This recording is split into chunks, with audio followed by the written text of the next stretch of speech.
Hey, it's almost the end of 2023, and you know what that means? It means, well, I don't know what it means. But in this case, what it means today is that Rob and Butch are podcasting about Star Trek short treks. That's right. It's our third episode of Star Trek short audio treks based on the LP record that our buddy Dom gave us. So today we're going to talk about the episode The Crier in Emptiness. And with me to talk about it is my good buddy, Lord Rob McCullough. What do you got to say, Lord Rob? Well, I'm the chiller in Emptiness this morning, Butch. I'm just, it's me and the cat here in the chilling room. And in a year that's like most years where we go, I can't believe we made it through this shit show. One thing remains true. That's Rob and Butch's love of Star Trek. You can always go back to Old Faithful, baby. That's right. That's the way we like it. That's the way we like it. So today's episode is the third one on the third of three on the LP that Dom got us. It's The Crier in Emptiness, still written by Alan Dean Foster, still published by Peter Pan Records in 1975, although the record we got said 1979, so it was a reprint. But I read that Alan Dean Foster is not going to write the next one. He wrote 1 through 3 and 5 through 8, but there are actually 11 of these. So somebody else wrote 4, 9, 10, and 11. Maybe one somebody, maybe multiple somebody. So this is our third Alan Dean Foster. He is a sci-fi writer, and I think today is a sci-fi episode, I think. So that'll be exciting. So what's your first initial impressions of this episode? Oh, I enjoyed it very much. I listened to it this morning. It was the first of the three where I thought this could have been fleshed out into an actual episode. Like there's enough story there and an interesting premise and some themes that Star Trek likes to visit, loneliness, being out in the desert part of the galaxy, coming across some completely unique life form. So that it felt like a good, legit seed of an episode that they could have made into 50 minutes. Well, it's funny because so essentially the gist of it is that they talk about other things in here, like, is music math, is music language, is math and music and language all kind of the same thing? They did toy with that a little bit in the original series in the Paradise Syndrome, right? Where they have that obelisk that's supposedly the asteroid deflector, and Spock can't figure out how to use it, and then he figures out, no, they're musical notes, and once you play them as music, then it works, right? Yeah. So that kind of thing. And then they also, if you remember, in Strange New Worlds Season 1, Episode 2, Children of the Comet, they're on some building inside of a comet or whatever, and there's some egg in there, and they have to use music to communicate with that as well, right? So there's a little bit of that. Yeah. And music is one of those things that we don't entirely understand, and it's not specific to human beings. Some other animal species have music and stuff, and we don't know why birds sing, and we don't know why whales sing, and we don't understand a lot of this stuff. But obviously, we know that music is one of those cool things in part of the human experience where it speaks to us, maybe not the way language does with specifics, but it can definitely evoke emotions and different things like that. So it is an interesting idea to play around with, and they play around with it. Yeah, and it is an interesting idea to play around with. And I'll tell you what else. So just like I said, that Children of the Comet episode, it was Uhura who figured that out, right, in Season 1, Episode 2 of Strange New Worlds. And in the Paradise Syndrome, it was Spock who figured it out, right? And there are resident musicians on the ship, Uhura and Spock are, and there are main characters. And so let's have Lieutenant Connors figure it out on this. Now, let me tell you, I'm going to tell you something that I thought I suspected, and then I saw the piece of data that absolutely cemented it in my mind as to what's going on here. So Lieutenant Connors is at the navigation station right next to Black Sulu on the helm, right? So yes. Once again, we have Black Sulu and Blonde Uhura today. But the other person who's not... Go ahead. I'm sorry, is Connors the illegitimate cousin of Chekhov? Because he sounds like him, but he... Yeah. So here's the thing. As you know, in the animated series, Chekhov does not appear in the animated series because they're like, well, we can't afford 6 of them, so we'll give you 5 of them. We'll have Chapel, but we won't have Chekhov. That sounds. I think I understand the Yeah, reasoning. I on understand the reasoning exactly. But here's the thing. In that series, then they put somebody else in the navigation chair, and that is Lieutenant Eric's, who's like a weird looking humanoid with 3 arms. Oh, I remember him. And he has a weird voice. He's voiced by James Doohan, as about half the voices in that series are. But here's the thing about this is that Eric's is an Edoian. That's his species. I looked it up on Memory Alpha. He's an Edoian. And we're going to see an Edoian Elisiar busted out by Lieutenant Connors to play music in this episode. So the thing that they said, which I'm sure is actually true, is that was originally Lieutenant Eric's, and then they changed it because everybody's going to be like, who's Lieutenant Eric's? Why is he an Edoian? Why does he have 3 arms? And so, because this is something out of the blue, and people who didn't have context with the animated series wouldn't know it, so they're just like, we'll just call him Lieutenant Connors. We'll make him look like a blonde humanoid, and we'll give him Chekhov's voice for some reason. And and so because that fact that he's playing an Edoian music instrument, and the fact that Eric's is an Edoian, that's I'm sure that's what's going on. So. Let me ask you this, Bush. So I understand they had Uhura in the animated series. Yeah. They have Uhura in these records. It is not Nichelle Nichols in the records. No. It's some blonde lady, and it's a different voice. So why couldn't you have Chekhov and just have some other voice actor? One wonders, maybe because these were all written as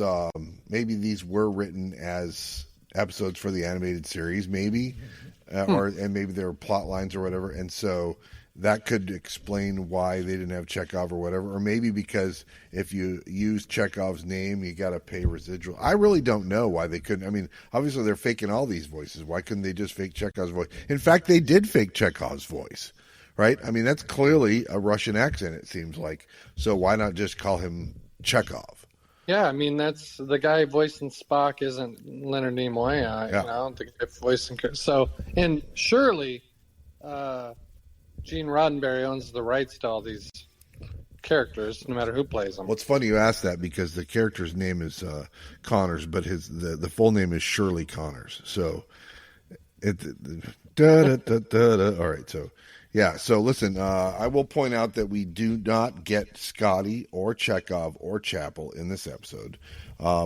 We get the guest star, that's Lieutenant Connors.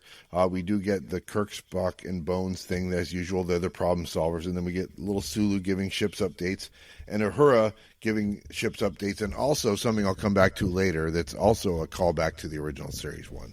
So, but yeah, overall, I thought this was a good sci-fi concept, and it's a callback to similar episodes in the original series where they got to figure out music. And, it says reach out and seek out new life. And they totally did that in this episode, right? So there you go. Huh. And with all that, you want to get started on talking about this? Yeah, I think we've been in our podcast desert for long enough. Let's come across a life form. That's right. So speaking of that, Stardate 5444.9, they are doing a charting run on the Moran sector. I thought it said Moron the first time I saw it. But it's the Moran sector, which has already been partially explored. And meanwhile, there's Mr. Connors complaining that he likes solitude and quiet, but this is so boring. There's nothing to see. Can't we have something happen that'll be exciting? Hey, did you hear something, by the way? Yeah, and so that's an interesting setup. Again, we meet him. He's standing next to the captain's chair for some reason. We don't know why. And immediately weird things start happening. I will say this about these short episodes. They do not wait long before weird stuff happens. No, and I like the fact that we've had other episodes of the original series start out like this, right? The Carbon Mine Maneuver. Absolutely, I think they're out way out in the middle of nowhere. Yep. So, and other episodes where they're like, the crew's getting bored. It's been 3 weeks and nothing. We've been charting nebulas or whatever. So I like this I like these callback setups. Yeah, it is interesting. It's it's kind of very Rocket Man by Elton John, right? It's like it's boring old. It's just my job 5 days a week. Yawn. I'm going into space again, kind of a thing. Uh, Everybody on Earth watching this would be like, man, I would give my right nut. Well, not my right nut. I'd give my left nut to be part of this crew. But these guys are like bored out of their minds. And then we hear a slight musical tone, and Kirk asks her, "Was that you?" And she's like, "No, I thought it was navigation." So Black Sulu says it wasn't from here. And then I just wrote, Pavel Connor says that all systems are neutral. Yeah. And Spock does a sensor scan. He says, "It's like nothing I've ever seen before. It was a 12th power bell chime," to which Sulu says, "12th power?" Anyway. Except that Sulu doesn't talk like Sulu. That's right. He's like, "Hey, Jimmy boy, don't call the captain Jimmy boy." Hey, Jimmy baby. Sorry, that's a callback to our first year of podcasting, our James Bond podcast. Oh, those are the heady days of this. Hey, Butch, can you pause it for a second? Yes, I can pause with the best of them. So, anyway, so now that the sound is on the bridge and they're wondering, they don't know where it's coming from. And then they go through the entire conversation again. Kirk asks Sulu and Connors again, and again they say all systems are normal. Connors says nothing registers on the screens, but if there is a ship out there, it's not registering, which we hear that before. That's something we hear a lot, which is sometimes you hear something in the sensor say something, you can't see it. Spock says they've encountered a previously unknown phenomenon and that it's localized and diffuse, which Kirk says is contradictory, and Spock agrees. And so then Kirk, I love this next step.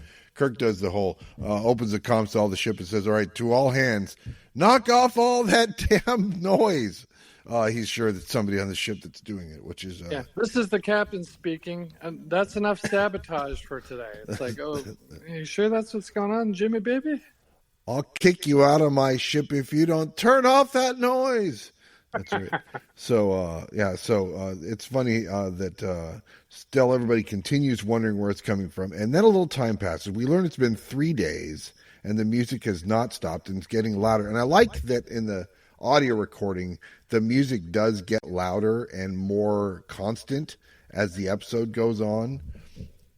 They do. I mean, at some point, they actually are having to shout to be heard over it as this goes on and on. So it's like it's continuing, but it's getting louder and more insistent, and a little bit more music-y, I guess, too.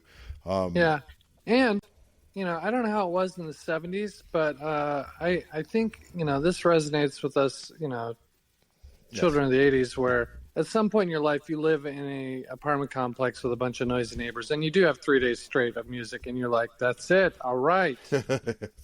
I give, you win, just turn it off now. Exactly. So everybody's had that neighbor. I remember the neighbor. I had the neighbor in college. In the dorms was my favorite place, where it's like same song on repeat for 3 hours. It's crazy.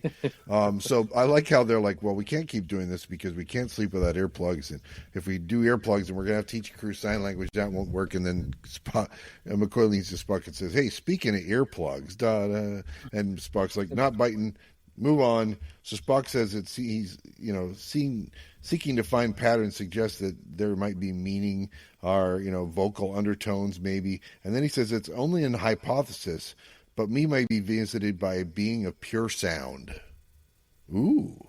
So they got a couple things going here. I like that it starts off as kind of this innocuous, hey, we hear music, and now it's kind of becoming a threat where it's been 3 days, people aren't sleeping, they're actually having to leave the ship to go out, take a nap in the shuttlecraft. The shuttlecraft outside of the ship, you can get a good night's sleep. That's fun. We're gonna find out the communications aren't working in a minute here. So it is interesting that, one, they've come across this. Two, it went from kind of an annoyance to a possible danger to the ship. And three, could it be not just sound, but some kind of creature that doesn't register?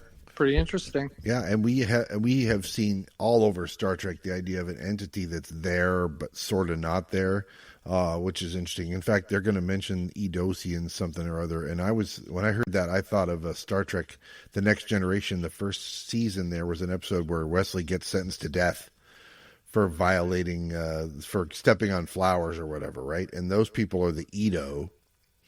and they have a big god that's in the sky. It looks like a space station who's there and not there at the same time. It's like, oh crap, this is all is like. You wonder if some later writer like is taking some of these ideas and smashing them up and turning them into something else or whatever. Yeah, well, and we know, just, even lay people like yourself and myself, we know that there's plenty of stuff that we can't perceive in our own world, much less out in the universe. Exactly. Who knows what kind of things they'd find out there. And that's exactly what Spock leads Spock to say of being a pure sandwich. Bones, I love Bones' response. That's hogwash, but also I think you're right. Yeah, that was awesome. Yeah. Bones is my low-key under the wire MVP of the show so far on this record. Yeah, he brings the bones, damn it, without saying damn it, because it's not that kind of record. He's great. Yeah, so Uhura says that there's no communications outside of the ship, or rather that they are no longer able to receive communications from outside the ship. They might be able to still send and people can hear them, but they can't hear anything back from Starfleet or anybody like that. So they're cut off, which is an interesting. Which I like what you said about because I didn't research this at all on Memory Alpha or anything. I watched / listened to the teleplay or whatever. Yeah. Or audio play. Mm-hmm. But that explanation about the character from the animated show does help answer the obvious question I had, which is, in a show where everybody always lamented that Uhura didn't have enough to do. Yeah. And she's the logical choice here to figure out a music episode. Yeah. Because we're going to find out this is in fact music. Why she wasn't any part of the solution, and instead it's this asshole we never heard of. So that's kind of interesting. Yeah, exactly. Dr. Connors or whatever. Yeah, so it's interesting that you're exactly right. And Uhura says that, that when she says that about the comms, they're like, okay, so we are in a situation where we might be becoming in danger, so now we got to try and make contact somehow. So they can't fight the sound, and the only thing they can do is keep getting louder to be heard over it. And it seems like the music is getting louder still. So at some point it's going to become dangerous. And just as he says that, we get this big old blast of sound. Somebody blew out the bass. Spock even speculates that they could find a frequency that disrupts bone and could kill everybody. I mean, yeah, that would be fun, wouldn't it? I've been in cars where the stereo is turned all the way up where you can feel your bones rattling, as it were. Yeah. So there's this big blast of sound, and it's done pretty well on the audio, and then everybody's kind of recovering, and they're like, yeah, that hurt. That one hurt. Nobody's injured, but it hurt, right? Because it was a big blast of sound. And we saw sound hurt in the Way to Eden. We saw sound waves used. We did. In fact, they said that if it were loud enough, they could kill. So, I mean, if they did this as an hour episode and they did it as like a modern version of TNG or later, we would be getting callback references to that stuff, right? But that's not how these short ones are going to work. They're not going to say, you remember Dr. Severin did that, and we did remember, but we're not going to mention that. So Sulu says it actually damaged some of the controls on the bridge, like the little clear control buttons and stuff like that. So now Spock's like he can sonorously destroy either on purpose or on accident. So we've got to make contact. And then they speculate, well, what if that is what the entity is trying to do, is make contact, and that's why it's being louder and louder. It's like, hey, that kind of thing. And eventually, if the entity does that loud enough, it's going to blow them up or kill them all or something. Yeah, this is KVGR trying to make contact. 50,000 watts of power are coming out of those Central California Valley, whatever. Hey, by the way, has anybody seen Connors? He was here a minute ago. Where the hell did he go? And he went to the garage. And Sue was like, yeah, he left when it got loud and painful. And I wrote down, presumably to go to engineering for ice cream and Irish Georges is what I wrote. That's neither Chekhov nor Eric's. That is our good friend, Lieutenant Riley, who also sat at the navigation station. I'm just saying, it all comes together when you think about it. So as soon as they notice Connors is gone, then he's coming back in, and he's got some device he's wheeling in, and it's a big-ass harpsichord, I guess. I don't know what I said. It's a big space organ, and they said no, the other kind. When I went and saw Goblin, the guy has Claudio Simonetti has this thing that is like a multi-layered keyboard contraption. So it kind of looked like that. Oh, yes.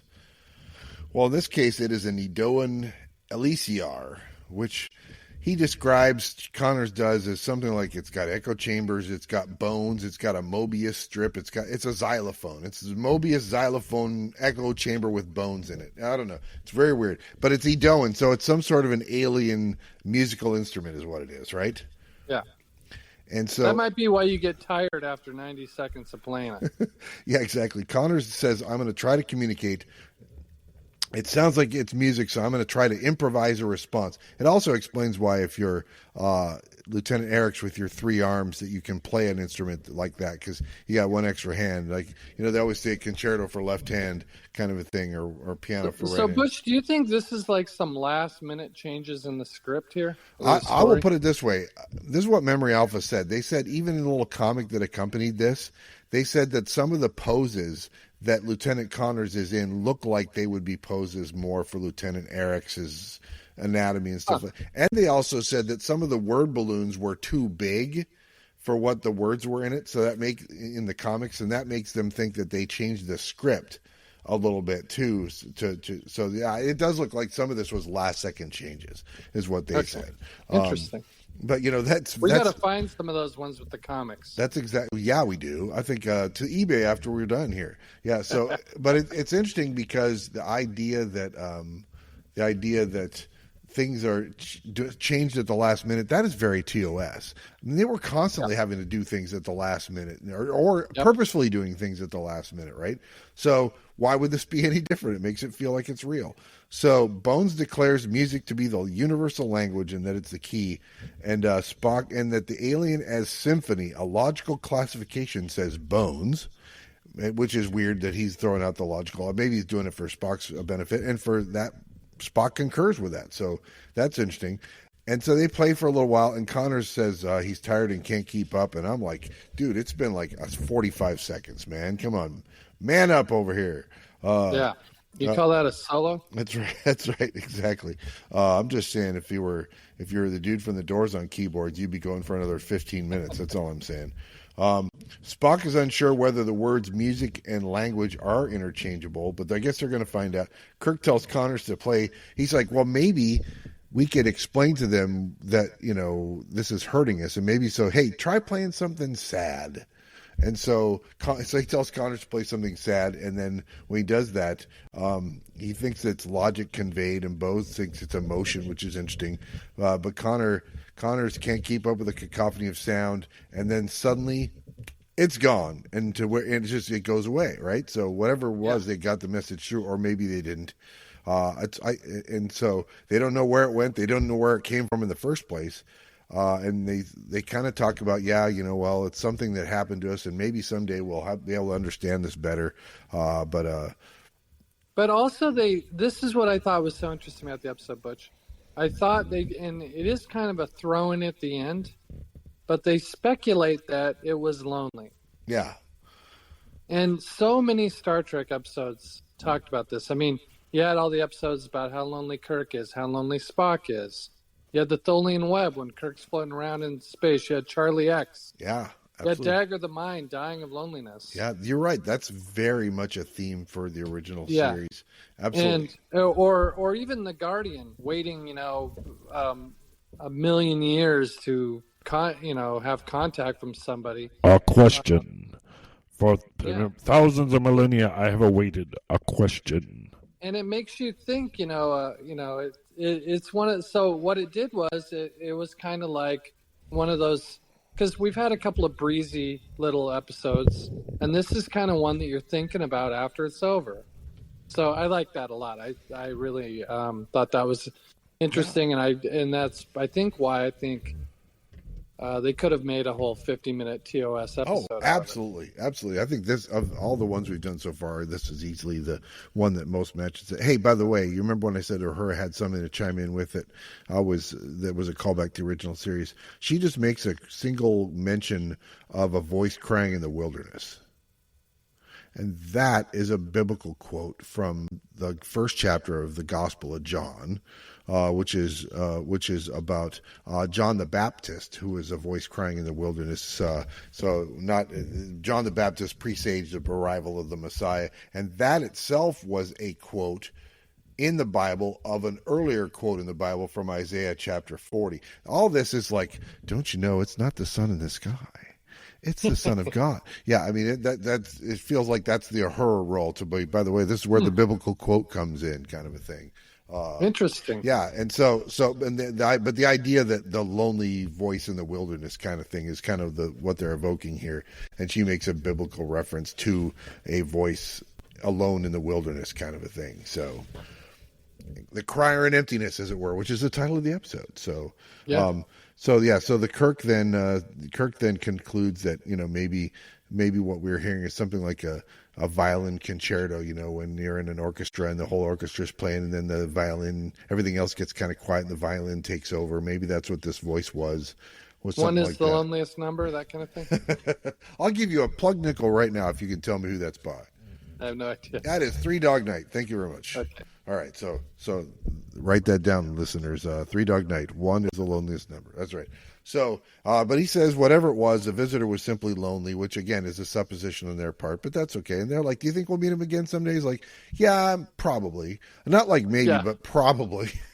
I like how I always like, because Kirk would do this all the time. He'd be like, "Yeah, whatever, you know, yeah, sure." Like he doesn't, you know, hey, do you think we'll ever hear about what happened to this con guy? I'm sure it'll be fine. All right, on to the next thing.